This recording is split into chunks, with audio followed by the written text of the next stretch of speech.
तालुकदार निकायलाई म गृह मन्त्रालयलाई अब आदेश त माग्नुपर्छ। प्रहरीले निकायको कर्मचारी मन्त्रालय त्यहाँ छ। अहिले हाम्रो सङ्घीय मामिला सामान्य प्रशासन मन्त्रालय त मजबुत छैन। उहाँहरू केन्द्रमा रहने 5-6वटा मन्त्रालय त केन्द्र रहन्छ नि त। अर्थ, सुरक्षा, रक्षा लगायत चाहिँ उतै रहन्छ। त्यसले गर्दा हामी सङ्घीय मामिला सामान्य प्रशासन मन्त्रालय कसैले गोजीको दिएको थपक्क दिएको चोइटो होइन। यो संविधानले व्यवस्था गरे अनुसार सङ्घीय मामिला सामान्य प्रशासन मन्त्रालयमा 77वटा जिल्ला संयोजक, जिल्ला विकास समिति संयोजक, समन्वय समिति, 753वटा स्थानीय तह छ।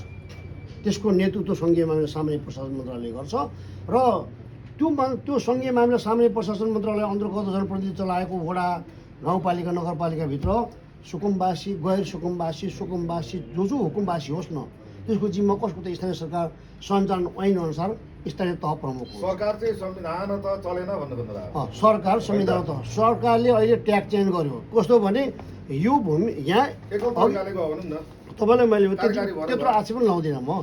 किनभने 100 दिने सूची कसले बनाएको थाहा छ तपाईँहरूलाई? हिजो 100 दिन पुग्यो। कहिले पत्र आयो? 12:30 मा पत्र आयो। कहाँ गयो? कसको मन्त्रालय थियो?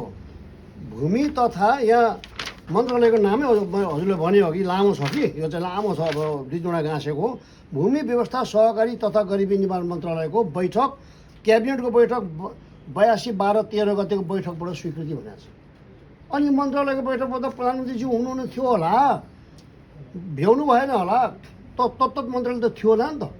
त्यसो हुँदा त्यो मन्त्रालयको निर्णयले चाहिँ पर फालेर अहिले यो उपयुक्त भएन, मेरो उपयुक्त भएन भन्ने बित्तिकै एकल ढङ्गले संविधान चल्छ। अनि यो निर्णय चाहिँ गोजीको दिएर अनि निकाय प्रमुखहरू, प्रहरीका आदरणीय चाहिने सुरक्षाको लागि खटिनु भएको बर्दियो होला। राष्ट्र सेवकहरूले मेरो चाहिँ अनुरोध हात जोडेर के भन्छु भने के गर्ने के नगर्ने सोच्नु पर्यो। मैले एउटा मन्त्रालय, हामी मन्त्रालय स्थानीय सरकार हो, नमान्नु त भोलि एउटा एआइजी कोही डिआइजी साहबहरूको नाता पनि त हामीले गर्नुपर्छ, वडाध्यक्षले गर्नुपर्छ। उहाँको पोस्ट प्रोटोकल माथि होला ल 11औँ 10औँ तह वडाध्यक्ष चाहिँ नि अब त्यो खेमाबाट आएको जनप्रति सरकार प्रमुख हो नि त, नमान्दा हुन्छ।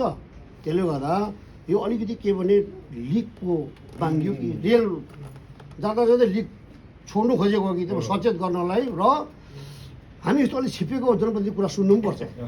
किनभने हलक्क हौसिएको चिज र छिट्टो फलेको 1 वर्षमा फल्नु भने 2 दिनमा फल्यो पनि त्यो काम लागेन। यत्रो त हुन्छ तर त्यो भित्र कुहिएको हुन्छ। त्यो उदाहरण भन्दै मैले हजुरहरूलाई अन्तिममा समग्र रूपमा देशभरि रहेका आम सुकुम्बासी भनौँ अव्यवस्थितहरूलाई के भन्न चाहन्छु? मैले अघि भने फेरि पनि अन्तिममा भनेको के भने देशभरि रहेका 72-80 लाख सुकुम्बासीहरूको बसोबास गर्ने आदरणीय 3 तहमा वर्गीकरण गरेछ राज्य सरकारले तत् मन्त्रालयको राज्य सरकारले क्याबिनेट रेडी गरेर वैज्ञानिक युग अनुसार आधुनिक एउटा कार्यविधि बनाएको छ। त्यो भूमि व्यवस्था उपयोग नीति, भू उपयोग नीति 2076 आफै बोल्छ। त्यो अनुसारले 2021 को भूमि ऐनले संशोधन गरेर 2076 भित्र व्यवस्थापन गरिएको र कार्यविधि बनेको 2081 अनुसार स्थानीय तहले मापदण्ड पुरा गर्दै सबैको फर्म भरेको छ। सबै वडाध्यक्ष, नेपालभरिको वडाध्यक्षज्यूहरूले फर्म भरिसकेकोलाई यो वा त्यो नगरिकन प्रमाणित गरेर पठाउँ। 60 दिनको पत्र चाहिँ मन्त्री परिषदबाट आएको छ, सङ्घीय त्यो तत् मन्त्रालयबाट आएको छ। त्योभित्र जेठ 30 गते पुग्छ। उनीहरू सीमा त्यो समय हट्दैन। त्योभित्र सबै सुकुम्बासीहरू पनि आफू सचेतताका साथ ठुला घर हुने र साना टिनका छाना हुने बराबरै मान्छे नै हो होला। कमायो ठुलो घर बन्यो, कमाएन सानो घर छ तर सुकुम्बासी नै हो। त्यसलाई बाँडेको छ। कमाउनेले अलिक पढेको र बाहिर जाने विदेश व्यवसाय गर्नेले ठुलो घर बनायो, नकमाउने जलादारी गरी खाने सानै बसिन्छ। कुरा त्यही हो। सँगै बसेको 2007 आजभन्दा 60 वर्ष अगाडि बसेको छ भने त्यसरी लेभलमा बसेकोहरूलाई नआत्ति नढभड्किन बनाएको ऐन चाहिने मन्त्री परिषदले, वडाध्यक्षले, गाउँपालिका प्रमुख, नगर प्रमुखहरूले यसो गर्यो भने डराउनुला। कानुनी राज्य अन्तिम उपचार भनेको सर्वोच्च अदालत, सम्बन्धित अदालतहरू छ, अदालतले निर्णय गर्नेछ। र आफ्नो अधिकार सुनिश्चितताको लागि चाहिँ आफ्नो वडाध्यक्षहरू जुनसुकै पार्टीको होस्, जुनसुकै जाति होस्, वडाको वडाध्यक्षज्यूहरू अनि वडा सदस्यज्यूहरू, पालिका प्रमुखहरू, उपप्रमुखहरू, न्यायपालिका पनि यही छ, न्यायपालिका प्रमुखहरूलाई समन्वय गरेर आयोगसँग जोडिनु अनुरोध गर्दै नडराइकन बाहिरको हल्लाखल्ला नगरिकन। मिस्टेक हुनसक्छ। यो मिस्टेक हो।